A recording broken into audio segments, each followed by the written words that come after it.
One man. Goodbye. Hello, Heisman. 20, 25, 30, 35, 40, 45, 50, 45. There goes Davis. Oh, my God. Davis is going to run it all the way back. Auburn's going to win the football game. They give it back now to the 30. They're down to the 20. All the band is out on the field. He's going to go into the end zone. Four-man Alabama rush. Got him. Oh, no, they didn't. Oh, my gracious. Yep. How about that?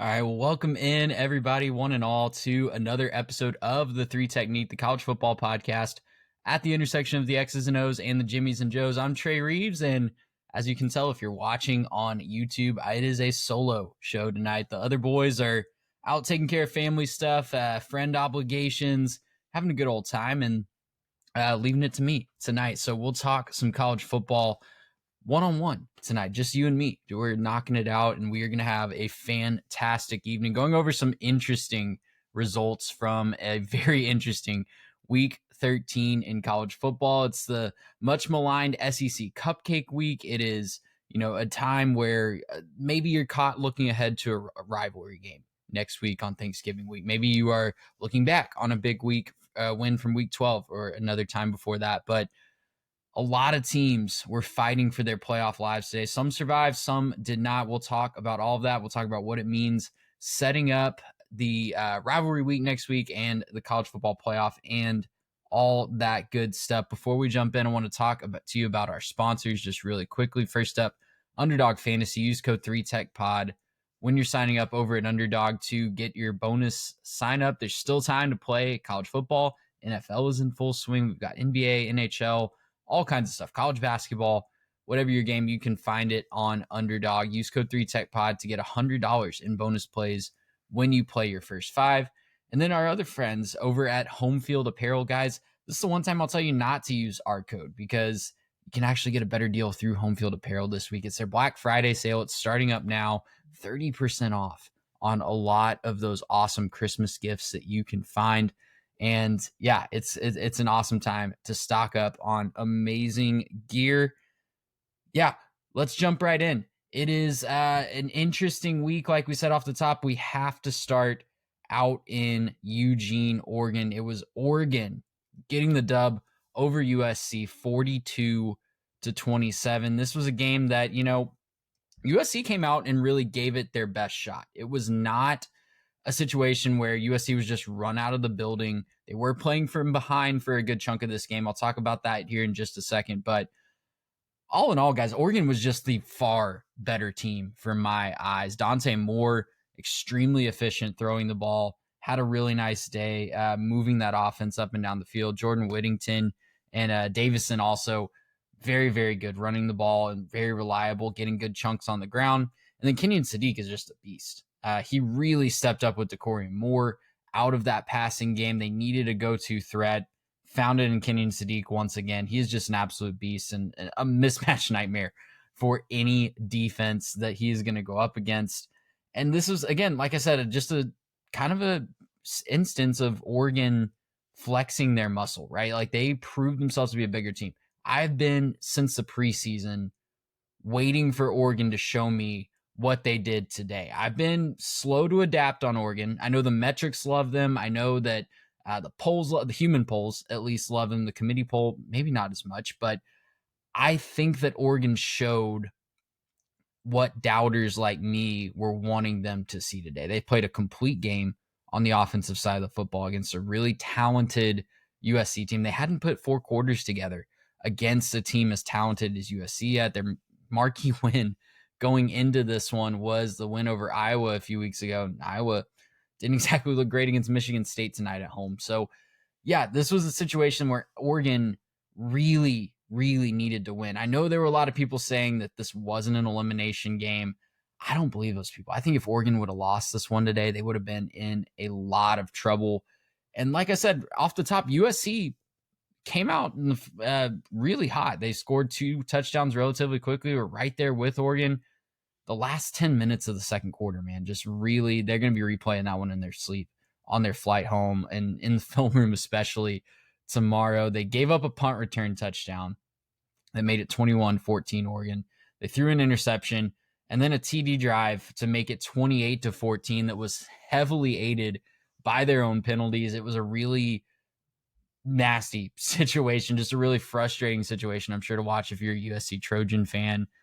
And that the final cherry on top on that drive was that the last penalty was a penalty with them trying to vault over the long snapper, a personal foul that extended the drive. Would have been a missed field goal. They would have gotten the ball back with a chance to tie it before halftime, but instead, missed field goal turns into a touchdown. It's 28-14, and then from then on, they are just trying to play catch up the rest of the game. Oregon was more than happy to let them try to play catch up in that second half. It was not great, not a good situation for USC to be in. Ultimately, Oregon covers the spread as well. I was really surprised that number was that high. It closed at 12.5 today, and Oregon proved once again, they are one of the elite teams in our sport. So Oregon closes out next week. They've got Washington on the road. Tough place to play, rivalry game. For me, I don't think that they have locked themselves in. I wrote about this week.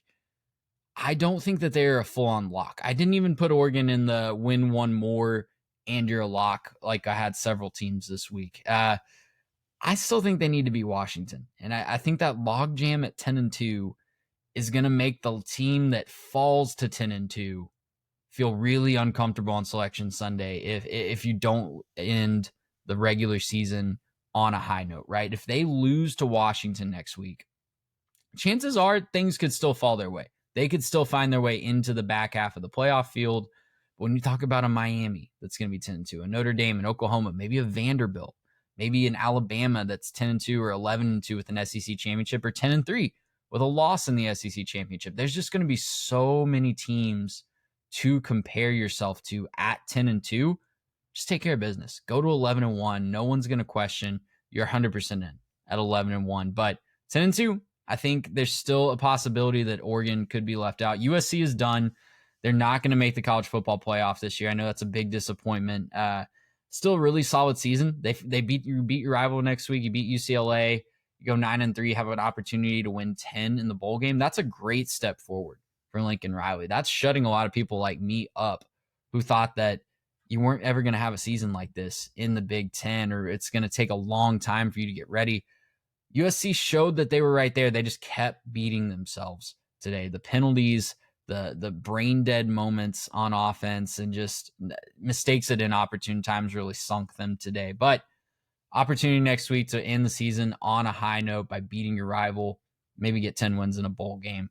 Can't ask for much more than that based on especially the preseason perceptions. I think their over-under was like 7.5 or something like that. So they've already beat that. Everything else is kind of gravy at this point. Other games that we want to talk about, I want to throw in real quick. I want to talk about Oklahoma, Missouri, because that was the other ranked on ranked matchup today. Oklahoma 17, Mizzou 6. And guys, Oklahoma got away with it again. They got away with it, at least in the first half. They were playing a very similar style to what they did their last couple of wins in the first half. Missouri was dominating time of possession. They were outgaining Oklahoma. They looked like the better team offensively, and yet Oklahoma found themselves up 17-6 at halftime, largely because of a couple of big plays, right? They got the long touchdown in the second quarter, I should say. That was the 87-yard touchdown pass from Mateer to Satania. And that kind of really set up the offense, right? They had the other short field. It was set up by a punt return into Mizzou territory. They got the short field touchdown to go up 14-3. But really, Missouri was dominating time of possession. I know they showed the graphic towards the end of the second quarter. I think Mizzou already had, it was like 22-8 or something like that in a time of possession battle. So Mizzou was holding on to the ball. They just could not do anything with it. OU's defense really stole the show, especially in the second half. They held on Missouri's first 5 drives of the second half, just 13 yards of offense and 2 first downs. Both of those first downs came by Oklahoma penalties. They did not earn a first down on their own volition in their first 5 drives. So Oklahoma's defense came out at halftime and just said, yeah, we're going to win this game. We're going to call it right here. And that's going to be that. And that's how they've won games this year. And it doesn't have to be pretty. It doesn't have to be sexy from a stylistic standpoint. It has them looking very, very good to go 10-2 and get into the playoff. That's all that matters. They're a defensive-minded team with a defensive-minded head coach. They do just enough on the offensive side of the ball to score more points and make sure that they score more points than their defense gives up. But it's really easy when the defense only gives up 6. They can really have a lot more freedom to find themselves on the offensive side of the football, which is what they're still trying to do at this point. I hated the strategy from Missouri. I think this game was there for the taking for Missouri. I mentioned the dominance of time possession in the first half. They just could not do anything with it. Only mustered 2 field goals in the first half. And then you let Brent Venables and his staff make halftime adjustments. Of course, they're going to be much harder to deal with in the second half on the defensive side of the ball. I hated the mindset that Missouri played this one with. They needed a touchdown, especially right before the half. They had the ball, had been dominating time possession, like I mentioned. They needed a touchdown. And on 3rd and goal from the 3, they line up in the I formation, call a timeout, and line back up in the I formation, run it just right up the middle for, I think, even a loss of 1. So they settle for a field goal. They don't go for it on 4th and goal.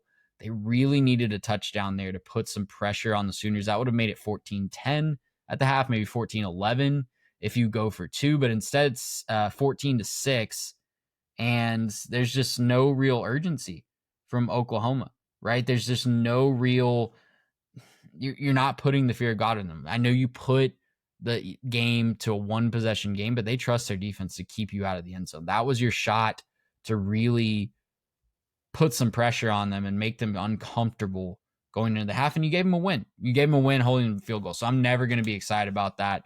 Mizzou kind of let this opportunity squander. Bo Perbula was back. He had a mixed bag of results, had some nice moments, but also really struggled against that really good Oklahoma defense. Much better than the alternative of Zollers at this point, but just not good enough against a defense like Oklahoma's. So they find themselves at 7-4, and they need to really be asking themselves a lot of questions. In my mind, they're going to look back on this season really frustrated with this game and the Alabama game that they let slip away. Oklahoma, like I mentioned, path's right there. You're 9-2. You got a game at home against LSU next week. Win that game and you're in. You can't win the SEC championship. That's totally fine. Win against LSU, who looked awful, by the way, tonight against Western Kentucky. They almost let that one slip away late. Win that one and you're in. And figure out how good this defense is against the elite of the elite. You found out how good it was against Alabama's offense on the road. Can it go win a road playoff game? Or maybe they'll host. Maybe they'll end up with the chaos around them hosting a game in Norman. That would be awesome to see. That's where they're slotted right now. If it ended today, they'd be the 8 seed hosting a playoff game. So we'll see. We'll see how far they can go on the backs of that nasty defense and just enough offense. But right now, things are really, really good in Norman. Let's go to the more interesting games on the slate, because that one, as consequential as it was, especially if Missouri could have gotten it done, wasn't really aesthetically pleasing. The really entertaining games of the day came in the ACC and the Big 12 with contenders and people that are maybe favorites to make it to the conference championship games struggling and outright losing in the case of Georgia Tech. So let's start in the ACC. Let's start with Georgia Tech and Pitt. That was borderline a shellacking at times. The final score, Pitt 42, Georgia Tech 28.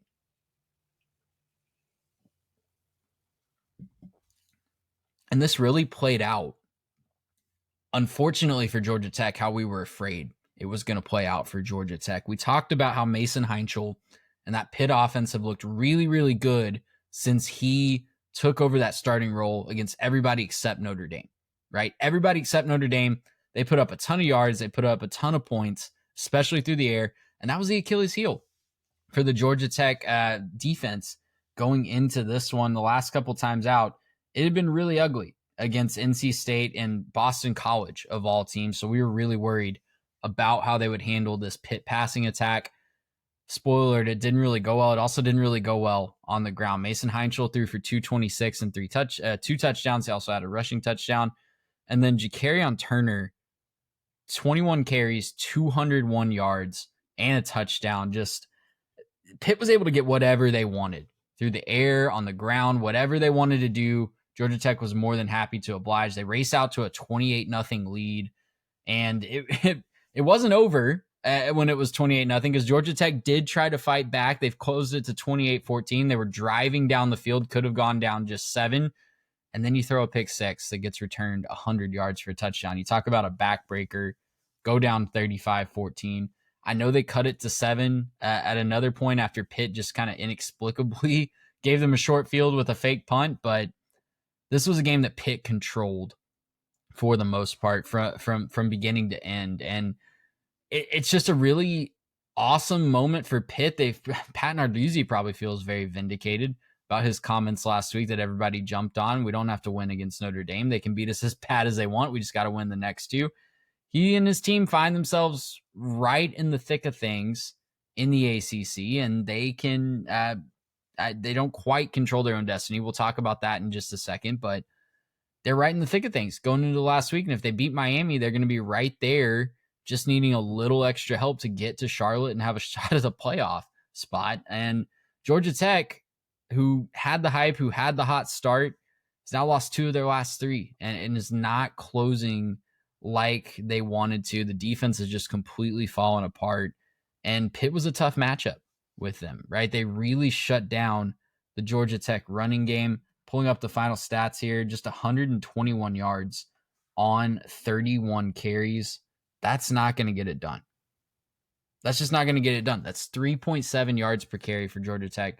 When your bread and butter is running the football, when your coach preaches it in the post-game interview, 3.7 yards per carry just isn't going to get it done.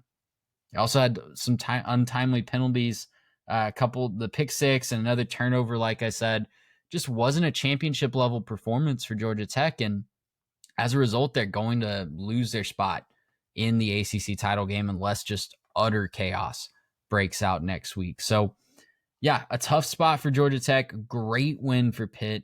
Like I said, they were able to do whatever they wanted on the ground. That pick 6 was really the backbreaker, even though Georgia Tech cut it to 7 a little bit earlier. I think that's a good point to jump into the rest of the ACC because I want to kind of spend some time tonight just resetting, letting you know where things stand after the results for today and going into the final week of the regular season. Elsewhere in the ACC, we had SMU 38, Louisville 6, Miami 34, Virginia Tech 17, and Duke 32, UNC 25. Those are kind of the contenders that are still alive. So SMU just boat raced Louisville. Kevin Jennings had a day, 303 yards through the air, 3 touchdowns, had a rush touchdown as well. Great way to close out the home slate up there at Gerald Ford Stadium. And they are now tied. So if you look at the ACC standings, they're tied at 6-1. Virginia, Pitt, and SMU. Those 3 are going to really not quite control their own destinies because if they all went out, it gets a little iffy with certain specific circumstances that could happen. But the bottom line is they are all 6-1. They are sitting pretty. UVA and SMU a little prettier than Pitt. Georgia Tech's at 6-2, and Miami and Duke are at 5-2. Those are the teams that are still alive as of tonight. SMU and UVA especially, are in a win and end situation. Virginia against Virginia Tech, SMU against Cal. There are some situations where SMU could win and still get left out if some other results don't fall their way, but we'll have the specifics of that for you on the Wednesday show. Need a lot of chaos to get anybody else in, though, other than those 3. And that's so sad for Georgia Tech. Like that is just a very, very sad outcome to the season that started so well. Started 8-0 for the first time since the 60s.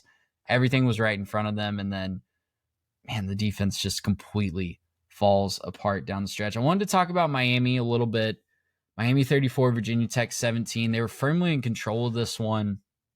They did get a touchdown with about 20 seconds left to kind of add some more style points there. But yeah, this is a game they were in full control of on the road. They go to Pitt next week, and that's an opportunity to get a good win and impress the committee. And it's also going to be a direct comparison to what Notre Dame did against Pitt a couple of weeks ago. So very, very interesting as that situation lines up. Miami's still alive. They could find their way in a very specific tiebreaker scenario next week, but still alive for the ACC championship, I should say. But their path to the playoff looks more likely as an at large right now, and that heat's turning up. I don't know if you've noticed the discourse this week, but the heat is turning up on the committee to compare them and Notre Dame directly and move them up to where they're compared in the same bucket of teams that are being discussed. And that's going to be fascinating to follow. I'm very interested to see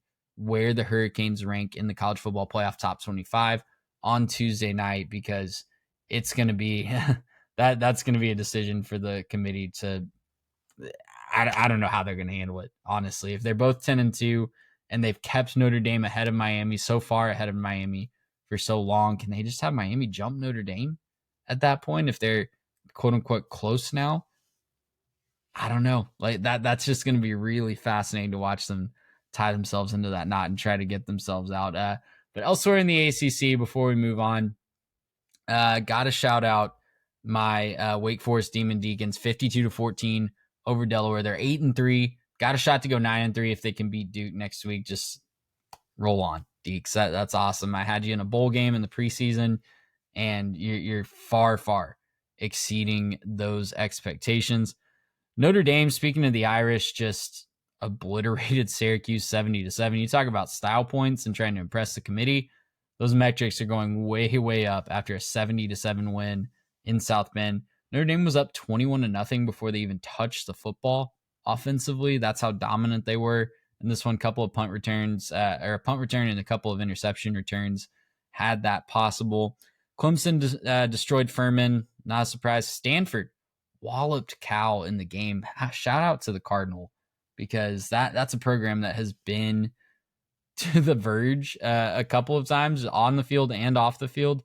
And to beat your rival just soundly, 31-10 at home, that has to feel good for that program. Don't look now, but Andrew Luck's bunch is building a little momentum as the season closes out. They host Notre Dame next week. Can they pull off an unthinkable upset next week? Probably not, but we'll see. Elsewhere, NC State on Friday night, 21-11 over Florida State. That was just a comedy of errors for Florida State. If you saw the end of that game with the muff punts, the muff punt off the helmet, and then the traditional muff punt that set up the ability for NC State to ice it, just insane. That's such a poorly coached team, man, and it makes me really sad that that's where Florida State's at this point. Let me take a sip of water real quick.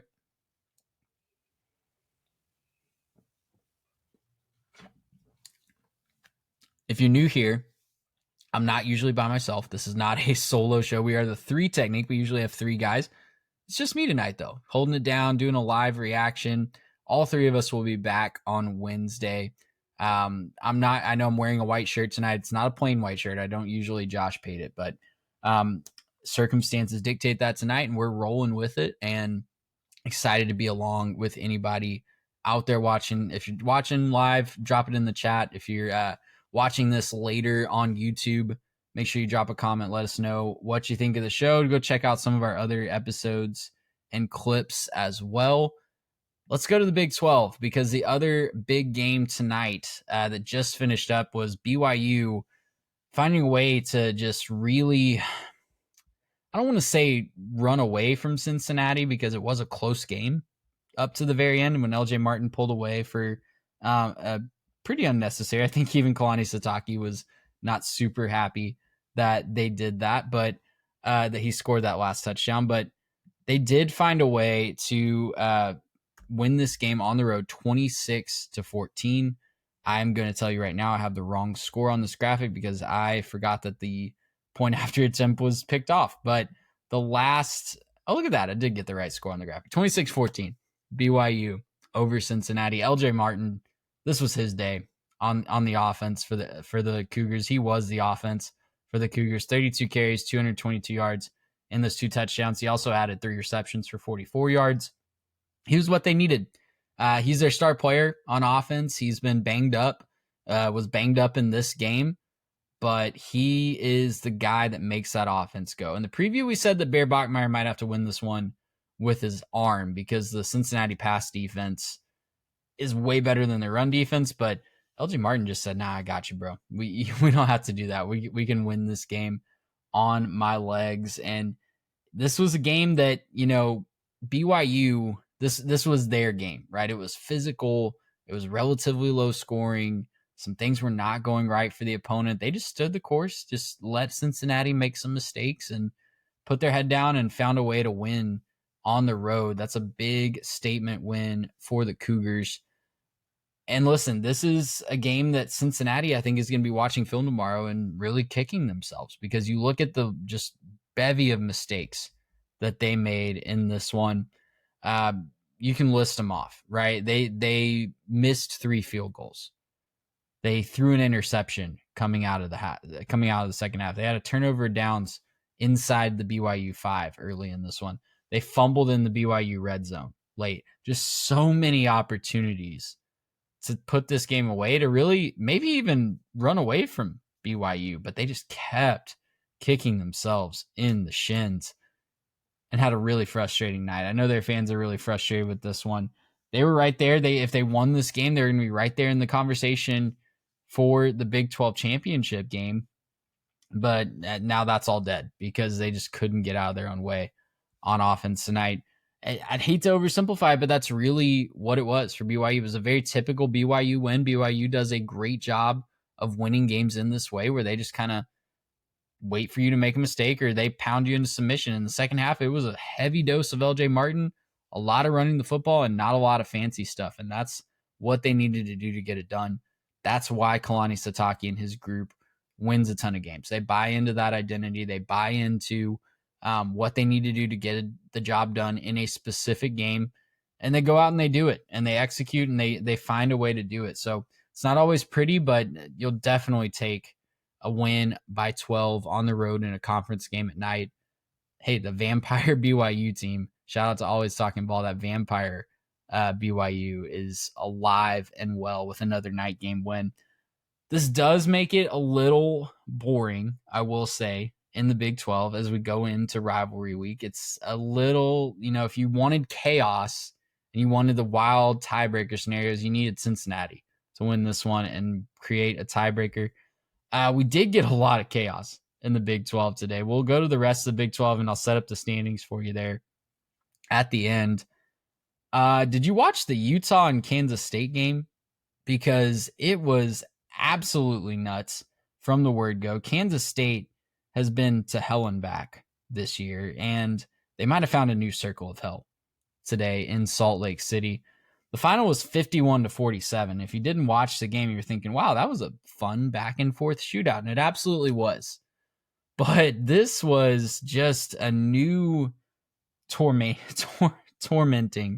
for Kansas State fans. We'll start with the positive. Joe Jackson for Kansas State. I was hard on him early in the season. He hasn't looked great at times this year, but today it was his day. 24 carries for 293 yards and 3 touchdowns. That wasn't enough, though, because late, here's what happened in the last 7 minutes of this game. It was a fun back and forth. Utah took the lead, but Kansas State took it right back in the third and fourth quarter. With 7 minutes left, Kansas State scored to go up 47-35. They lined up to go for 2 because you want to be up by 14 and not 12. Totally get that. But it was picked off and it was run all the way back the other way for a 2-point conversion for Utah, a defensive 2-point conversion. They threw a flag on the play, and I think maybe the Kansas State offense, especially Avery Johnson hustled down the field. Looks like he might have been in position to make a tackle. Did look like maybe he pulled up at the end because a flag was thrown. It thought PI was going to be called. It looked like it could very well be called PI. That flag was picked up and the 2-point stand for Utah. So it's 47-37 at that point. Utah scored on the ensuing drive to make it 47-44, and Kansas State had a 3-and-out. And then there was another Utah touchdown that included a 59-yard run by Devin Dampier on that drive. He capped it off with a run as well. and then Kansas State threw an interception on their desperation drive. So it went from up 12 with 7 minutes left, going for 2 to try to go up 2 full scores, to losing yet again in heartbreaking fashion. How many times is that for K-State this year, right? They lose a close one in Ireland to start the year. I know they got lucky against North Dakota. They lost a close one to Kansas State, relatively close against Arizona. I should have said Army, not Kansas State. They are Kansas State. The heartbreaker at Baylor, the close one. They were fighting hard against Texas Tech for the first half. It's just been a season of getting kicked in the nuts, man, for Kansas State fans. So if you're a Kansas State fan and you're still locked in on this year, don't know why you're doing that. You can spend your time doing whatever you want. They can maybe make a bowl game next week against Colorado at home. But, man, I don't know how you guys are still alive. You guys are literally that meme of, stop giving me your toughest battles, and God saying, how are you still alive? Because that is you in the 2025 season. I'm right there with you. I'm kind of going through this with you because I picked you to win the Big 12 this year and go to the playoff. But, just another heartbreaker. Utah, on the other hand, way to bounce back, way to fight through it, way to find a way to win and stay alive in the Big 12 championship race. We'll get to more on that in a little bit. It's actually not the best news for Utah. They did find a way to take care of business, but they needed a little bit more help to make things interesting. Mentioned BYU kind of needed to lose. The other result that they needed was Houston taking care of TCU, and TCU did not oblige there. They won 17-14 down in H-Town. It was an ugly, ugly game. Houston probably should have sent it to overtime. Missed a field goal with 40-ish seconds left, under a minute left. Also had missed one earlier, so rough scene for the Cougs to lose that one 17-14 against an in-state rival. Still a really good season for the Cougars, but that kind of put away some of the tiebreaker scenarios. Now the team that we're looking for in a potential tiebreaker scenario is actually Jeff Sims-led Arizona State. They won 42-17 against Colorado on the road tonight. If they would have lost tonight, BYU would have locked up a spot in the Big 12 championship, but they took care of business. They beat Colorado. So now if there's any funny business, we can use this to get into the standings, because Tech and BYU are 7-1. Tiebreaker goes to Tech because they won the head-to-head. If they both win next week, they're in. It's pretty simple. They're at West Virginia for Tech and at home against UCF. So on paper, those should be games that the Red Raiders and Cougars win relatively easily. Those are bottom feeders in the conference. Both teams have really struggled to get their footing in conference play. Those should be runaway wins on paper for Tech over West Virginia and BYU over UCF. If there's any funny business, though, Arizona State finds themselves in a very good position, especially if that funny business happens with Tech, because if they are in a tiebreaker head-to-head with Tech, remember, they beat Tech earlier this year. So if it's just Tech and Arizona State in that three-way tie, Arizona State would go to, or in the two-way tie, I should say, Arizona State would go to Arlington over Texas Tech.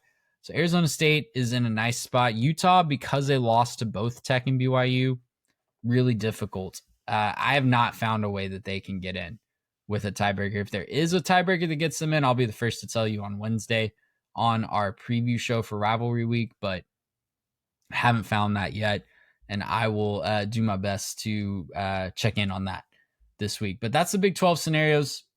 Because there wasn't any chaos in Cincinnati, looks pretty straightforward, but you never know. College football has a funny way of throwing things on their head when they least expect it.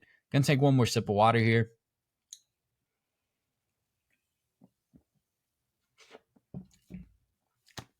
Cruising through this one.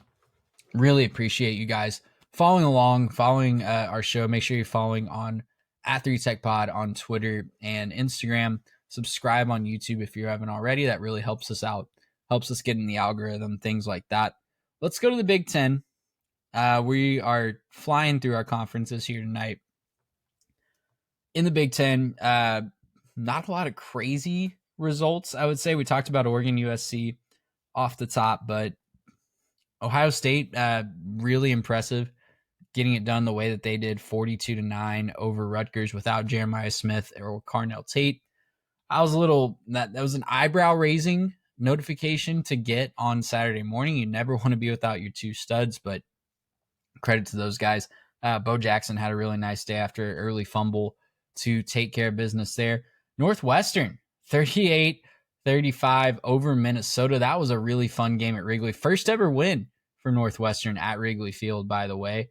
And they are now bowl eligible for just out of nowhere this year. They got some really big wins in the middle part of the season. Held on for dear life there, but they got their way to 6.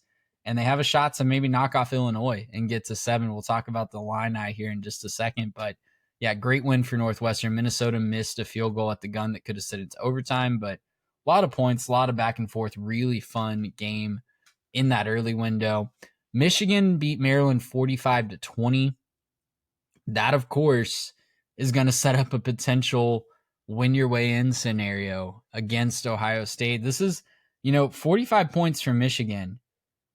That is their best offensive output this season by far against a power conference team. They put up 63 earlier this year against Central Michigan, but they've been barely cracking 30 on their best days every other time they're playing a power conference team, and putting up 45 points going into the Ohio State game. That's going to get some attention. That's going to raise some eyebrows, right? It was a very thorough performance, 443 on the total yards for Michigan, I should say, 228 on the ground, 215 through the air. Bryce Underwood took care of the football, had a very nice day throwing the ball as well. That's a dangerous team, and they, of course, have not lost to Ohio State since 2019. I'm so excited for that game to take place and see if Michigan can actually do it again, and this time find a way to win their way in. Elsewhere in the Big Ten, we had Iowa beating Michigan State 20-17. Penn State all over Nebraska 37-10. I think that puts the Nittany Lions, 1 win away from bowl eligibility. So they need to beat Rutgers next week to finish that off. And then the surprise results of the day was Wisconsin 27-10 over Illinois. That's significant for a couple reasons. Illinois had snuck back into the playoff poll this week and was boosting some resumes, particularly Indiana and Ohio State. They're going to fall back out. That's not going to be a currently ranked team that they can hang their hat on beating. And Wisconsin, that's the second time that they've done that to the Big Ten. You remember they beat Washington a couple of weeks ago. All they needed to do was just give Fickell a little pat on the back, a little vote of confidence, and hey, now we're winning football games. Who would have thought? But good close to the season for Wisconsin. They are 4-7, so not going bowling, but very, very good close to the season. Before we go to the SEC, let me take one more sip of water here. If you're listening on podcast, that's why I'm saying that. If you're listening later, so you don't just wonder why there's a dead space.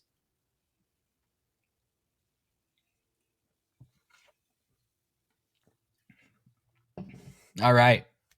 3 games that we care about in the SEC. All of the scheduled buys went about as expected.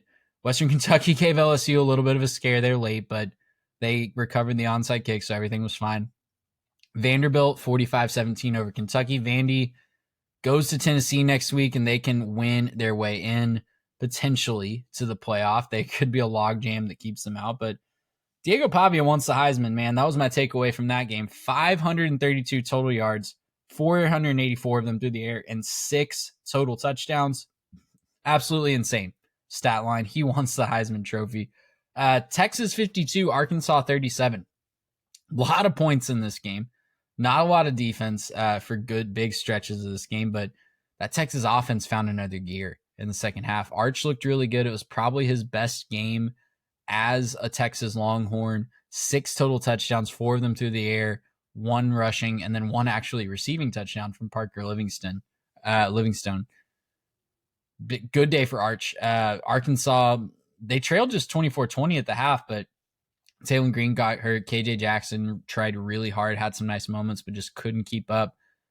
Good offensive performance for Texas going into that Texas A&M game next week. They needed a bounce back week, especially on offense, and they got it. So we'll see if that can carry over against the Texas A&M offense or defense, I should say. this Friday. And then the last one in the SEC is Tennessee 31, Florida 11. Always good to beat your rival. Tennessee was up 31-0 at the half, and it really sounded like they were playing the game in Neyland. Tons of Tennessee fans down there taking over the Swamp. So kudos to the Volunteers. That Vandy Tennessee game is going to mean something next week, man. I absolutely love that.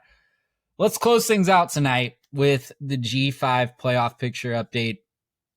Tulane, North Texas, they both took care of business. So they are kind of in the catbird seat here. They also have Navy tied at the top of the American. The committee has really basically said in no uncertain terms that unless they just all implode, the champion of the American is getting in. That's what they've told us. That's what they've shown us with ranking Tulane with 2 losses over JMU with just 1 loss. And Tulane took care of business again today against, they were playing Florida Atlantic, I think. No, they weren't playing Florida Atlantic. Sorry, let me pull that up real quick. I know North Texas was playing Rice. They fell down 14-0 and then rattled off, I think, 42 straight or something like that. Really took control back of that game. Tulane was going up against Temple. That's who it was. It was a different owl. I think I made that same mistake on the preview show as well. But Tulane took care of business up at the link 37-13. So them and Navy are in the catbird seat right now. They have all 3 of them 1 loss. UNT is going to host Temple next week. Tulane's hosting 1-9 Charlotte. So that can, or 1-10 now Charlotte. So that can basically be penciled in as a win, we think. Navy's at Memphis. So that's they have the toughest game. If it goes down to a 3-way tie, UNT and Navy did play each other, but because not everybody played each other here, it goes down to computer rankings, and we won't get the results, I don't think, until Sunday. They'll actually announce who's playing in the American Championship game. So if you want chaos, if you want something funny to root for all 3 of those teams to win and find a way. The only other team that we're looking at, East Carolina was in the American Championship picture until they went to the 2-1-0 triangle of toughness, because that's where all teams go to die. UTSA 58, ECU 24. Great showing for the Roadrunners once again at home, crushing dreams. They beat Tulane earlier at the Alamo Dome as well. But yeah, ECU likely out of the picture unless just absolute chaos happens. In the Sun Belt, we had JMU 24, Washington State 20. That's a good win. You want to win the game, obviously, if you're JMU, but unfortunately, I just don't think it's going to be enough to impress the committee, especially when UNT, who they could be compared with head-to-head, beat the same team 59-10 earlier this year. That's going to be really hard to justify if they have that common data point, especially if UNT wins the American, JMU wins the Sun Belt, and they're being compared head-to-head. It looks like the champion of the American is going to get in. That really seems to be what the committee is communicating, but who knows? There could be chaos, or JMU could have something crazy happen down the stretch and really impress the committee with their last few games. I'm running out of voice. I miss my friends. I am going to leave it right there tonight, guys. We have so much content coming for you this week. Rivalry week is here. It's the best week of the year for my money. You got Feast Week, college basketball starting on Monday. You've got games Tuesday, Wednesday, Thursday, Friday, Saturday night. So much fun to just kick back and watch football with your family all weekend and just really reflect on what we're thankful for, while also hopefully beating your rival. Can't ask for much more than that. We've got our full rivalry week preview dropping on Wednesday. We've got a fun bonus episode, surprise bonus episode dropping on Tuesday. We'll let you guys know about that.